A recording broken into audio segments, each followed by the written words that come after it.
शलोम शलोम शलोम। प्रभु यीशु मसीह नासरी के नाम में हम 7वें दिन पर हैं।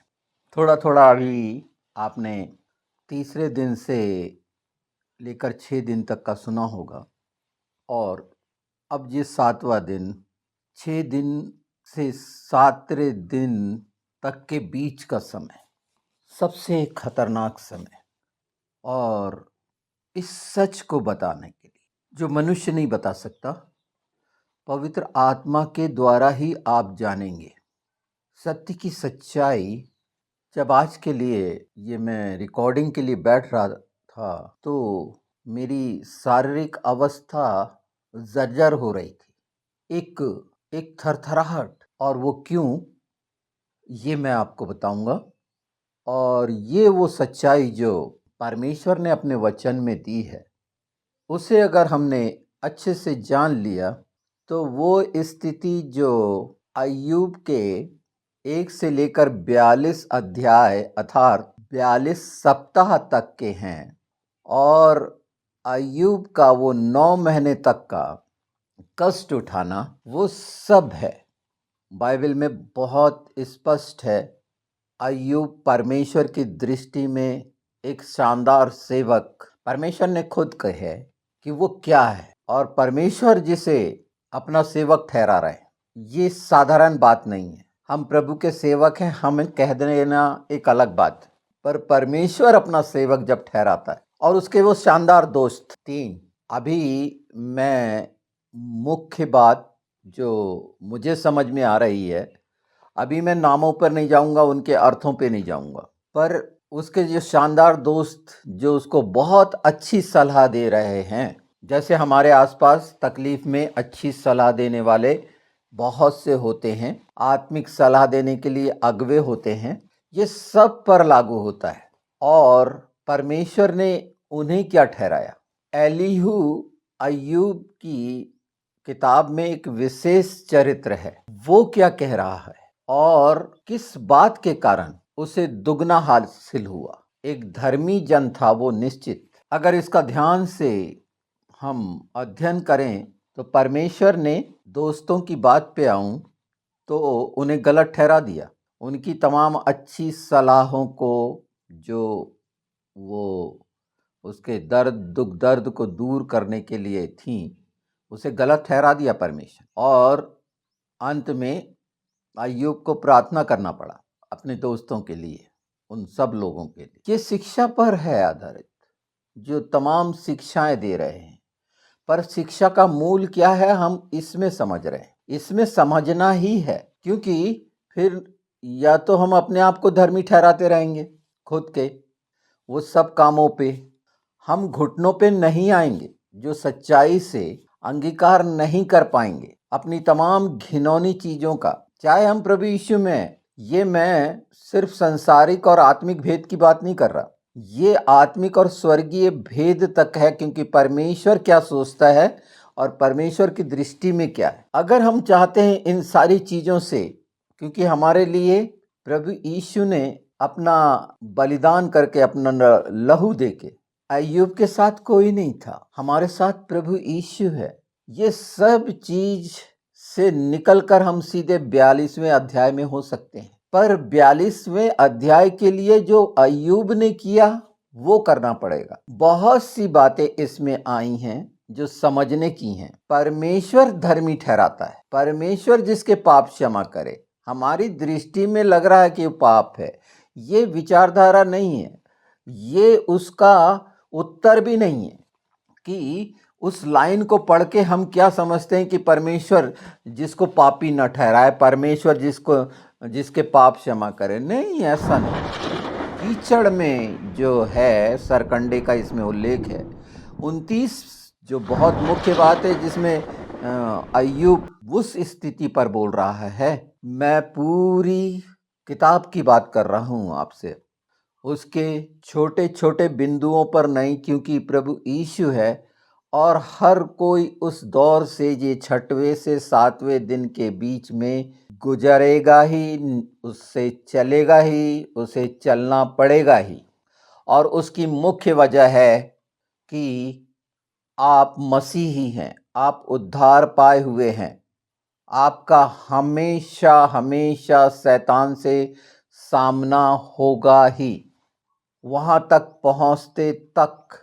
यद्यपि आप प्रभु यीशु में विजयी हैं, उसके बावजूद भी तो वो जो हिस्सा है कहने का, अपने बारे में बोलने का, और इसीलिए पवित्र शास्त्र में जबान पर लगाम लगाए रखने के लिए कहा गया है, छली जीभ कही गई है। हम सोचें कि आसानी से ये सारा कुछ, हम जब संतान ठहरे, पुत्र पुत्रियां ठहरे हैं राजा के, तो योग्यता उसके द्वारा कैसे प्रकट की जाएगी? तो आप 7 बार ताए जाएंगे चांदी जैसे। जो हम चाहते हैं अपनी प्रार्थनाओं में, जो हम लगातार कहते हैं, और सफर तो प्रायश्चित का है ये तमाम, तो प्रायश्चित के सफर में परमेश्वर की महिमा और बड़ाई होनी चाहिए कि वो कीच में जो सरकंडे पनपते हैं, अय्यूब में लिखा है, वो स्थिति खत्म हो। सारा संसार क्या है और वहाँ हम क्या हैं। परमेश्वर को ऐसी चीज़ों से कोई मतलब नहीं कि आप मैं ऐसा हूँ, मैं वो हूँ, ये हूँ, मेरे से ऐसा हो जा रहा है, ये बातें कोई मायने नहीं रखती। ये मगरमच्छ आंसू बहाने से कोई फ़ायदा नहीं। हकीकत है उसके सामने सच्चाई से जाकर उसकी दया, कृपा, उपकार, करुणा को जो उसने हम पर की, अपना प्रेम प्रकट कर दिया प्रभु यीशु के द्वारा, और वो हो गई। और सारे संसार में उस नाम से बहुत सारा कुछ जो होता है, ये सब नहीं देखा जाएगा। बाइबल इसमें साफ है, देखा जाएगा कि हमने वो आखिरी समय में 42वें अध्याय की बातों को पाने के लिए, क्या सचमुच जिसने हमारा भला करने के लिए बहुत सी बातें कही, जो लगता है कि वह हमारे दिल को सुकून देगी, शांति देगी, आराम देगी, सच्चाई के खरे वचन हैं पश्चाताप। ये पिछले पाप, अगले पाप, ये नहीं है, ये कुछ नहीं है। यहाँ सिर्फ ये है, परमेश्वर चाहता है इस भयानक स्थिति में आप पढ़ें, क्योंकि ये, और बिल्कुल हम में से कोई भी नहीं पढ़ना चाहेगा, पर पढ़ता है ना, पढ़ा हुआ है ही। और इसीलिए बहुत सारी चीज़ें आती हैं और स्वर्ग के स्वाद से वो वंचित होता है। वहाँ की वो सब बातों से वंचित क्यों है? लग रहा है पाना स्वर्गीय स्वर्गीय स्वर्गीय, बिल्कुल ठीक है।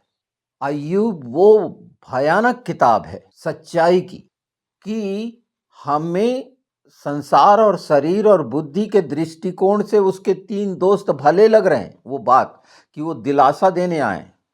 एक स्थिति में अय्यूब कैसा बोल देता है 29वें अध्याय में, और फिर परमेश्वर जब प्रश्न करता है, हकीकत पता चलती है और हकीकत स्वीकार करता है।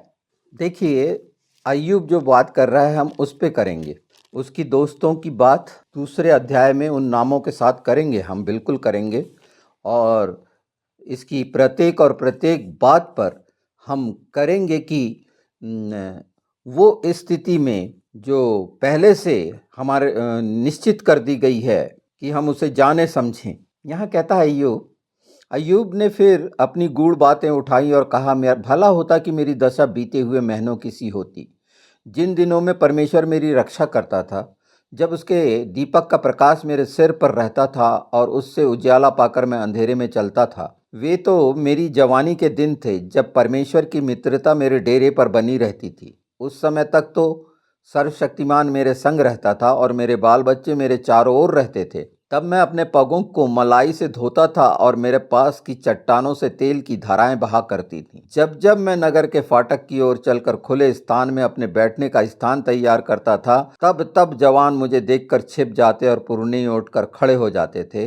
हाकिम लोग भी बोलने से रुक जाते और हाथ से मुंह बंद किए रहते थे। प्रधान लोग चुप रहते थे और उनकी जीभ तालू से सट जाती थी, क्योंकि जब कोई मेरा समाचार सुनता तब मुझे धन्य कहता था, और जब कोई मुझे देखता तब मेरे विषय साक्षी देता था, क्योंकि मैं दुहाई देने वाले दीन जन को और असहाय अनाथ को भी छुड़ाता था। सुनते जाइए। जो नष्ट होने पर था मुझे आशीर्वाद देता था, और मेरे कारण विधवा आनंद के मारे गाती थी। मैं धर्म को पहन रखा और मुझे ढांके रखा। मेरा न्याय का काम मेरे लिए बागे और सुंदर पगड़ी का काम देता था। मैं अंधों के लिए आंखें और लंगड़ों के लिए पाँव ठहरता था। दरिद्र लोगों का मैं पिता ठहरता था, और जो मेरी पहचान का ना था उसके मुकदमे का हाल मैं पूछताछ करके जान लेता था।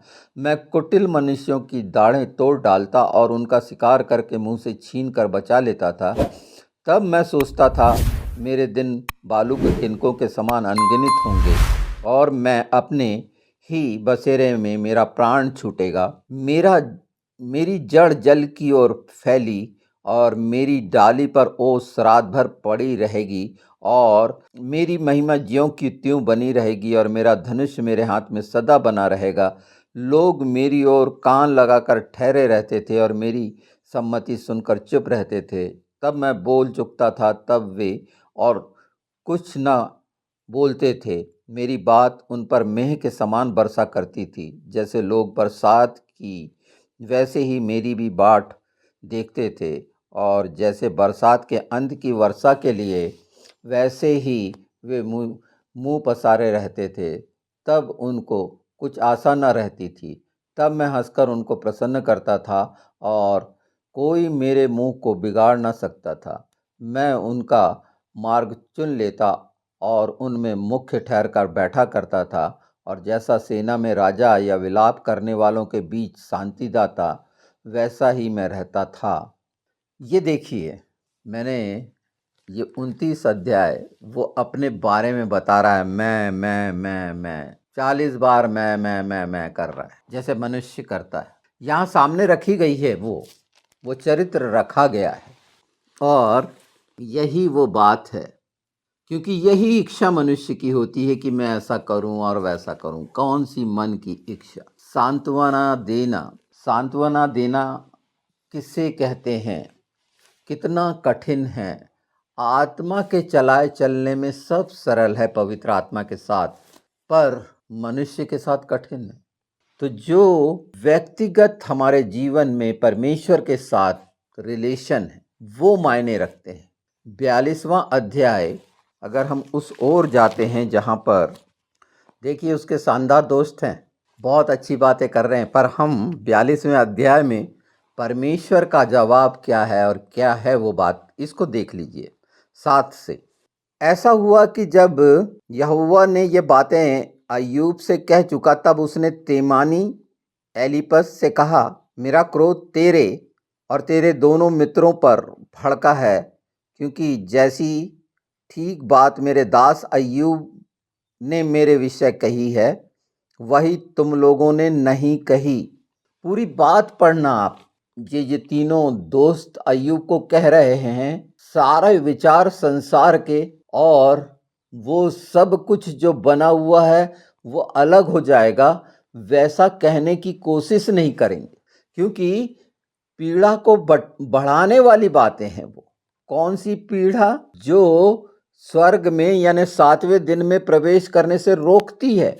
ये अंतर समझ लीजिए, संसार का, शरीर का, 6वें दिन का, और 6वें दिन से जो चलता है आत्मिक और स्वर्गीय समय का, वो एकदम अलग है। ये दो बातें बिल्कुल फर्क हैं। हमें परमेश्वर कैसा देख रहा है, हमारा चाल चलन परमेश्वर के सामने क्या है, ये मुख्य है। ये एलिपेस तिमानी जो है, ये लीडर है, वो तीनों में मुख्य है, खास है। इसलिए अब तुम 7 बैल और 7 मेढ़े छांट कर मेरे दास अय्यूब के पास जाकर अपने निमित्त होम बलि चढ़ाओ। तब मेरा दास अय्यूब तुम्हारे लिए प्रार्थना करेगा, क्योंकि उसी की प्रार्थना मैं ग्रहण करूँगा, और नहीं तो मैं तुमसे तुम्हारी मूढ़ता के योग्य बर्ताव करूँगा, क्योंकि तुम लोगों ने मेरे विषय में मेरे दास अय्यूब की सी बात नहीं कही। यह सुन तेमानी एलीपज सूही बिलदद और नमाती सोपर ने जाकर यहोवा की आज्ञा के अनुसार किया और यहोवा ने अय्यूब की प्रार्थना ग्रहण की। ये घटना हुई है, अभी कुछ दुगना उगना नहीं हो गया है, उस पूरी तकलीफ में है अय्यूब, और परमेश्वर कह रहे हैं ये चीज़ तो तुमने करनी है। तुमने जो आज संसार में मनमानी कल्पनाओं के आधार पर और लोगों के मन को चैन देने के लिए, आराम देने के लिए जो अलग अलग तरह का फैला रखा है और उसको अच्छा माना जाता है, परमेश्वर की दृष्टि में कितना घिनौना है इस बात से समझिए। मैं वो तमाम जो ये काम कर रहे हैं, उनने जो चुनाव करा है परमेश्वर के सेवक होने वाली बात वो कहते हैं, उन तमामों को कह रहा हूँ मैं। और सेवक कैसा होना चाहिए ये यहाँ पर हम जान रहे हैं वो सच्चाइयाँ, कि ये वो सच है कि बोलते समय इंसान थरथराएगा, कांपेगा, व्यर्थ की बहुत सारे वो कार्य नहीं करेगा जो मन के अनुसार है। उस बुरी अवस्था में अय्यूब ने प्रार्थना की अपने दोस्तों के लिए, उसकी मूर्ता के लिए। वो सब बातें सुन ली और प्रायश्चित में वो चढ़ाना पड़ा, यानी आखिरी जो है, जब तक वो समर्पण कि परमेश्वर तू कितना भला है, ये सब बातें तूने दी मेरे जीवन में, मैंने पाई, उसके लिए मैंने कुछ नहीं किया। वो बता रहा है ना, मैं क्या 29 में, यही मनुष्य के जीवन में है। ये बहुत कठिन भी है और बहुत सरल है, मसीही विश्वासियों के लिए आवश्यक है, क्योंकि ये पहचान है कि अब हमें प्रभु यीशु पवित्र आत्मा मिल चुके हैं, वो लहू और प्रतिज्ञा मिल चुकी है। तो पवित्र आत्मा के द्वारा ही वो हमारे जीवन से, अगर हम कृतज्ञ होना चाहते हैं इन सब बातों के लिए, तो वो प्रकट होना चाहिए, ना कि अपने रोने, अपनी तकलीफ़ें। और बहुत पहले ये बात पवित्र आत्मा ने डाली थी, और इसके बहुत से ऐसे प्रमाण हैं कि जब इस तरह भयानक तकलीफ में रहते थे लोग जो कैंसर और इससे पीड़ित रहे हैं, उन्हें जब ये कहा गया, निश्चित पवित्र आत्मा के द्वारा था, उस समय प्रकट करते आ रहे थे पवित्र आत्मा, कि तुम उन तमाम जो कैंसर के हॉस्पिटल में पड़े हुए हैं, वो तमाम जो इस तरह से हैं, नाना प्रकार की बीमारियां, तुम्हें जो बीमारी लगी है उसके लिए, उस बीमारी के लिए। हेलो। हाँ बेटा। जी भैया, मैं गेट पे थी भैया। हाँ बच्चे, आ रहा हूँ। हाँ, तो जब उन्होंने ये प्रार्थनाएं की तो आप आश्चर्य करेंगे कि उनकी बीमारियां खत्म हुई, ये बात पूरी हुई, ये अभी से नहीं। और जब वो मेरा वीडियो सुन रहे होंगे तो वो याद आएगी उन्हें ये बात। और यही है वो एक ऐसा हिस्सा कि तकलीफ़ों को समझना, परमेश्वर उन तकलीफ़ों में रखता है, तकलीफ़ों को समझना और उन तकलीफ़ों के लिए हमारे रिएक्शंस क्या होते हैं, ये 6वें और 7वें दिन के बीच की बातें हैं। हाँ, तो ये हम जो जान रहे थे 6वें दिन और 7वें दिन के बीच में, और प्रत्येक के साथ जो मसीह है ये घटनाक्रम जुड़ा हुआ है। हम अपनी धार्मिकता प्रकट करने के लिए बहुत अच्छी अच्छी चीज़ें करते हैं, कहते हैं नहीं, यहीं पर रुक कर, क्योंकि ये जीवन में हर एक बात जो करुणा की परमेश्वर ने हमारे जीवन में रखी है, उसकी करुणा के कारण हम कर पाते हैं, हम करते हैं। मैंने किया, ये पूरे 42 अध्याय का जो मैं संक्षेप बता रहा हूं, ये सब उन बातों का इनकार कर देना है। आपने बहुत अच्छे से समझ लिया होगा, वो 3 दोस्त जो बड़ी भली भली बातें अय्यूब से कह रहे थे, परमेश्वर की दृष्टि में घृणित थी, वो दिलासा दे रहे थे अय्यूब को, निश्चित उसकी तारीफ कर रहे थे, मनुष्य की तारीफ कर रहे थे। और ऐसा संसार में हो रहा है। आप जब भयानक तकलीफ में होंगे तो जो सलाह देने वाले हैं आपके शुभ चिंतक हैं, जिसे आप शुभ चिंतक मानते हैं, सचमुच में वो शारीरिक और मानसिक दृष्टिकोण से सलाह देते हैं। आत्मिक सलाहें नहीं होती उसमें। कई लोगों का कहना रहता है कि अगर किसी को कोई बहुत बुरी स्थिति में पड़ा हुआ है तो नहीं, इसके पिछले पापों का, इसके कर्मों का है। मसीहों में ऐसा नहीं है।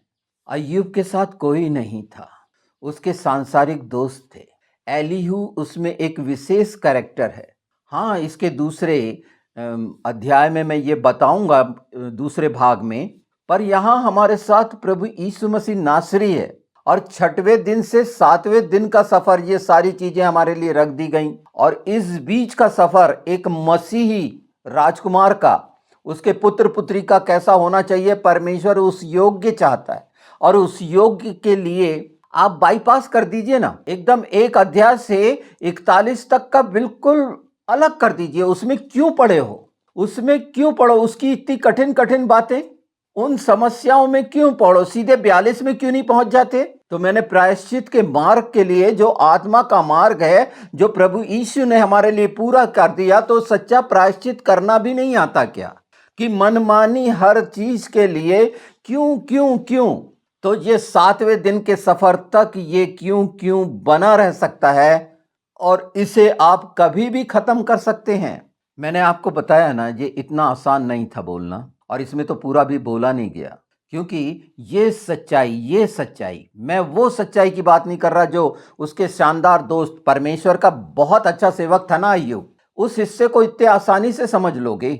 पवित्र आत्मा के द्वारा ही जाना समझा जा सकता है। और सच बोलते हुए इंसान थरथराता है, कांपता है, घबराता है। मेरी शारीरिक अवस्था ऐसी नहीं है, मैं इस योग्य भी नहीं कि इन बातों को पूरी रीति से, पर पवित्र आत्मा करा रहे हैं। ये कितने भय में रह के बोलने वाली अवस्था है, ये आप उस समय जानेंगे जब सचमुच में प्रेम उससे करेंगे, और प्रत्येक शब्द उसकी महिमा के लिए आपके हृदय आत्मा में भरा रहेगा। ये 42 सप्ताह महाक्लेश, ये 1260 दिन, ये तो होने ही है, पर इस पर आप अभी हैं जब तक यीशु ना आ जाए। उन ज्ञानों में कब तक? बहुत सारा प्रचार हो रहा है, लोग समझा रहे हैं, एक दूसरे की तकलीफ में मानसिक शारीरिक तौर पर भागीदारी, सांत्वना देना कितना खतरनाक हुआ उन दोस्तों के लिए जो सांत्वना देने वाले हैं, जो झूठी सांत्वना देने वाले हैं, जो सचमुच में अच्छे दोस्त हैं मसीही। उसमें उनको सोचना पड़ेगा कि ये झूठी सांत्वना के लिए उन तीनों दोस्तों को बलि चढ़ानी पड़ी थी, और प्रार्थना करना पड़ा था अय्यूब को बुरी अवस्था में अपने दोस्तों के लिए। तब परमेश्वर ने वो प्रार्थना सुनी थी और उसके दोस्त बचे थे। तो आज वो जो ऐसी सांत्वना देने वाले लोग हैं, उन्हें सोचना पड़ेगा कि ये इतना आसान नहीं है। हमने सब कुछ पा लिया है और एक नए हो गए हैं, यीशु में हम नए हुए हैं, तो ये संसार के तरीके से फिर क्यों सोच रहे हैं हम? संसार का तमाम नजरिया और उस दिशा पे अपने अपने अनुभव बता रहे हैं ना हम।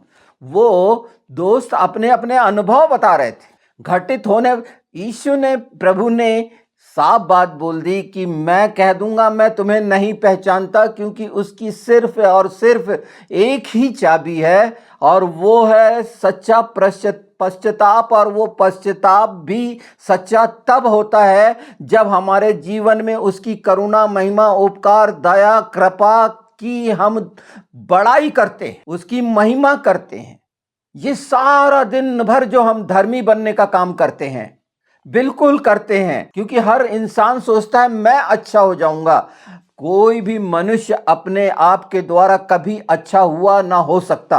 बाइबल में ढूंढना, इसमें अय्यूब में कीच में सरकंडे पनपते हैं, पाप में हम वहां हैं, और वो सरकंडे हैं जो पनपते हैं, आपको अच्छे लगते हैं, हम सबको अच्छे लगते हैं, हम सब भलाई। 29 आपने सुन लिया ना, मैंने पूरा पढ़ दिया था 29 को, कि मैं अय्यूब मैं 40 बार कर रहा है। क्या बता रहा है वो? ये सब बातें हमारे लिए रखी गई इसलिए कि शांत होकर हम छुटकारा पाएं, और छुटकारे के लिए मदद दे दी गई। आखिरी में कैसी प्रार्थना करा होगा, कल्पना कर सकते हैं आप, सोच सकते हैं? बहुत जल्दी ये ध्यान आ जाता है कि अय्यूब को जो दुगना मिला हमें मिल जाए। हम दुगना चाहते हैं अय्यूब जैसे। दुगने की बात बाइबल में बहुत है। परमेश्वर के भय में उसके सामने क्यों कांपते और उसके भय में रहें? क्योंकि परमेश्वर भला है, दयालु है, महान प्रेम करने वाला है। यही तो वो चाहता है कि समानता और स्वरूप में जो हम बने हैं, अब सब चीज हमें मिल गई, उसके बावजूद भी वो मनुष्य के सौंदर्य को पतंगे की तरह उड़ा देता है। ये जो बाहरी खूबसूरती, बाहरी आचरण, बाहरी चरित्र जिसकी बनने की कोशिश करते हैं, वो तमाम सुंदरताओं को पतंगा होता ना, उसके पंख कैसे हो जाते हैं, ऐसे उड़ा देता है वो कुछ काम के नहीं। हमारी धार्मिकता, जो स्वधर्मी होना चाहते हैं, वो कोई काम की नहीं, किसी भी काम की नहीं। ये आज आप अगर ये सच्चाई को जान लेंगे, ये 6वें से 7वें दिन का सफर इतना आसान नहीं है। हमेशा के विश्राम में पहुंचना जितने आसानी से बोल देते हैं, ऐसा नहीं है। योग्य करने वाला पवित्र वो है सर्वशक्तिमान, जिसकी सब अधीनता में है। वो सब जो देखता, जानता और समझता है, हमें पहचानता है। निश्चित और मैंने कहा ना कि हम मसीह कहलाते हैं, इसीलिए ये इनकाउंटर हमेशा हमेशा शैतान के साथ हमारा हो रहा है और लगातार होना भी चाहिए, कि हम पहचाने जाएं कि सचमुच में हम मसीह में विजयी हैं। और वो कुड़कुड़ाना है तकलीफ में, जबकि उसमें से तैयार होकर मनुष्य निकलता है। वो ये कह देने का नहीं कि मैं ये मैं वो हूँ और मैं बहुत दरिद्र हूँ और दुखी हूँ, और ये सारी चीज़ें मन की भावना से प्रेरित होकर अपने आप को पापी ठहराते रहना कोई मायने नहीं रखता, वो नहीं सुनी जाती। प्रायश्चित का सर्वोत्तम तरीका है कि आज तक आपके जीवन में जो उसने सर्वोत्तम किया है, उसकी महिमा आप किस योग्य करते हैं? आपको उसकी महिमा प्रशंसा करना आता है? इस संसार का कोई आपका दोस्त नहीं हो सकता। जिसे आप दोस्त कहते हैं, ये तीनों दोस्तों को सुन लीजिए कि वो वाकई में कितना मरहम, वो फाया रखना बोलते हैं ना, घाव पर वो रख रहे थे, पर दुख बढ़ा रहे थे। ये नहीं समझ में आए। हाँ, हमको ऐसा लगता है कि वो हमारे से बड़े अच्छे से बात कर रहे हैं, मैं हल्का हो गया, मेरा मन शांत हो गया। आंसू बहाने से दुख खत्म नहीं हो जाता। सच्चाई जो आत्मिक और स्वर्गीय है, उसके लिए उसके साथ रहना, सच्चाई से रहना, अपनी जो बातें बड़बड़ बहुत सारा, खामोश रहना, चुप रहना भी तो कितना खूबसूरत है। इसे जिस दिन पहचान लेंगे, निश्चित उसमें बहुत दर्द है। दर्द को पीना, क्योंकि वो इसीलिए आया है, ये सच्चाई जाने, वहाँ के योग्य हों, और ये करना पड़ेगा और आप कर रहे हैं। अब उसे जितने जल्दी उन चीज़ों से पीछा छुड़ा लें, वो पिछली बातों से जो बार बार हमारे सामने आती है, जो मैं आपके लिए उदाहरण उस समय रखा था कि वो ऐसे कैंसर के और जितनी भी महारोग और लगे हुए महामारी के, मैंने उन लोगों को बोला, और उस तकलीफ में जब कैंसर के कीड़े उनको काटते थे, उन्होंने दूसरों के लिए प्रार्थना की और वो चंगे हुए, खुद भी चंगे हो गए। क्या है, ये आज की बात नहीं कह रहा, ये 10 साल पहले से कहता आया, पर लोग अपने लिए मांगते रहते हैं। और सब चीज बिल्कुल, मैं जो मिला हुआ है, परमेश्वर बहुत आशीष देता है, ठीक है, ये सब बातें यीशु के नाम में हमने पाए हैं। पर एक वफादार जो सेवक होता है, या वफादार पुत्र पुत्रिया होते हैं, या वफादार दोस्त, प्रभु यीशु ने कहा, अब मैं तुम्हें अपना मित्र कहूँगा। तो वो मित्र, एक वफादार मित्र जो हमारी रहनुमाई कर सकता है, जो कर रहा है, उस मार्ग को उसने पूरा किया, और अगर हम उसको फॉलो करते हैं उस मार्ग को, तो वो प्रायश्चित का मार्ग है, जिसमें पश्चाताप आवश्यक है। इसकी एक अगर मैं बताने चलूँ, तो शुरू का पढ़ देता हूँ मैं आप लोगों के सामने, कि उतना ज़्यादा मैं बता रहा ना, मेरी अवस्था जब ये इस रिकॉर्डिंग की थी, शायद आज से पहले कभी नहीं हुई, कि मैं ये सच जो इतना गंभीर है, इतना खतरनाक है, कैसे बता पाऊँगा, क्या मुझे समझ नहीं है।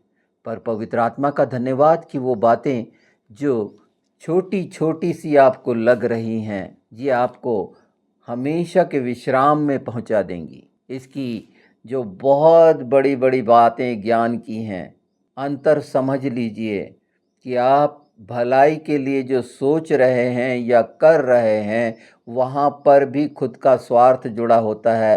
परमेश्वर के द्वारा ही उस व्यक्ति का निश्चित किया हुआ समय उसकी भलाई का निश्चित है, इसीलिए वो हो पाती है। उसके कारण अपने को मत बना लीजिए। हम अपने को कारण बनाते हैं किसी चीज़ का। पृथ्वी में हर घटना जब मान लेंगे कि सर्वशक्तिमान परमेश्वर के द्वारा होती है, और ये घटना इसलिए रखी गई है, हम में से प्रत्येक के लिए इसलिए रखी गई है कि सचमुच में हम उसके वारिस, उस योग्य, उसके पुत्र पुत्री वाकई में जैसा हैं, चेले जो भी आप चाहते हैं, उस योग्य होने के लिए उसकी बड़ाई करें। आज की अवस्था हर एक मनुष्य की अपनी कठिनाई, संसार के तमाम झमेलों में मैं सुनता रहता हूँ ना, मुझे बहुत सी बातें, जब बात करने वाले होते हैं तो वो बातें करते हैं, और वो किस तरह से बातें करते हैं ये सब मैंने बताई हैं कुछ कुछ, किस तरह से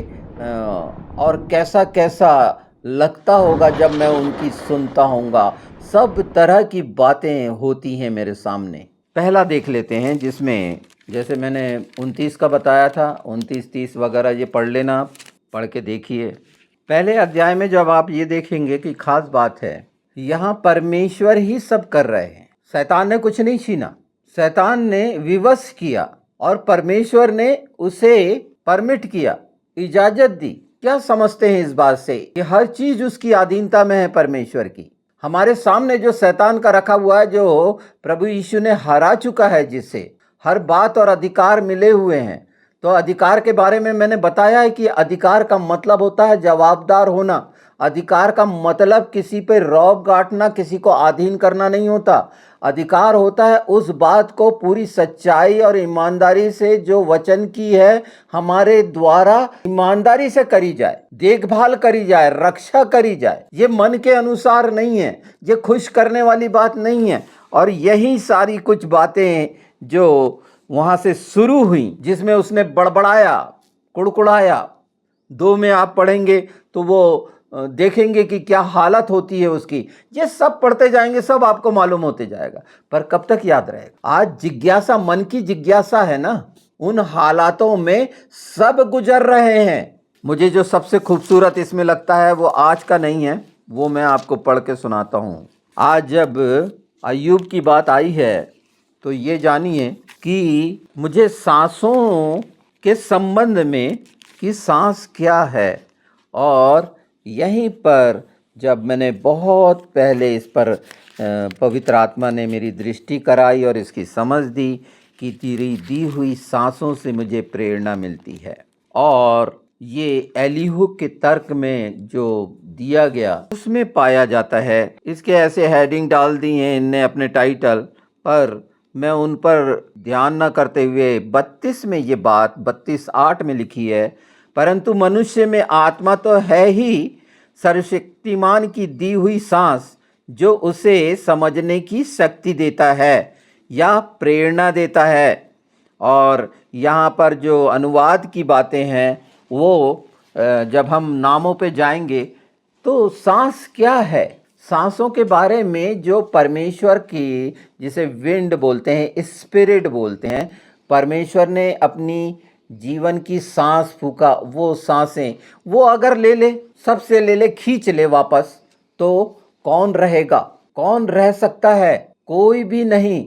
सांस की ताकत अगर वो हमारे जीवन में हम मानते हैं, उसको स्वीकार करते हैं, मानते हैं, तो आप जानिए कि आप किसी भी वायरस के शिकार नहीं हो सकते। लोग बोलते हैं ना, वो हवा में फैलता है, सांसों को प्रभावित करता है, लंग्स को प्रभावित करता है, ये तमाम तरह की जो चीज़ें वातावरण में फैलाई जाती हैं शैतानियत की। परमेश्वर ने ये वायरस रखे क्या? पर उसे मालूम था इस तरह के। पर हमारे पास जो सांसें हैं, शरीर के लिए, ताकत के लिए, विटामिन और मिनरल्स और प्रोटीन और जो आपका जितने खाद्य पदार्थ हैं वहाँ पर ध्यान जाता है और उसमें धुआंधार सलाह देते हैं स्पेशल डॉक्टरों की और अलग। और इस समय में तो हर क्षेत्र में एक एक चीज़ का ये बताएंगे और मनोवैज्ञानिक प्रभाव मनुष्य पर शरीर के अनुसार, शरीर की सेवा के अनुसार। पर सांसों के प्रति चैतन्य है क्या? जहाँ जो प्रेरणा का स्रोत है उसके साथ जुड़े रहने का, उसका वो हिस्सा जो हमारे जीवन में है जिससे हम जीवित बने हैं, पवित्र आत्मा का वो हिस्सा जो हमारे जीवन में है तुम में रहेगा। वो बातें बीत गई, वो हिस्सा खत्म हो गया जो लहू और प्राण और शरीर के लिए सांसों का था। अब आपके जीवन में उसकी सांसें हैं और वो हर रीति से आपको प्रोटेक्ट करती हैं। और वो सांसें प्रोटेक्ट ही नहीं, उन बातों का जवाब भी, क्योंकि ये सब कुछ जो हमारे अंदर है वही तो जवाब देगा। हम अपने आप जो जवाब देते हैं उसके परिणाम आप अय्यूब में बहुत अच्छे से सुन लिए, इसे जान लिए हैं। और ये सिर्फ इतना ही है, हाँ इतना काफ़ी है। अगर इसे वाकई में सच्चाई से अपने आप को गंभीर और उसके लिए वफादार आज्ञाकारी मानते हुए उस लहू की वाकई में आप वैल्यू करते हैं, उसकी महिमा करते हैं और उसको याद करते हैं इस बात पे, और पवित्र आत्मा की मदद के लिए ये सब वो दया और कृपा और करुणा है जिसे याद करना चाहिए।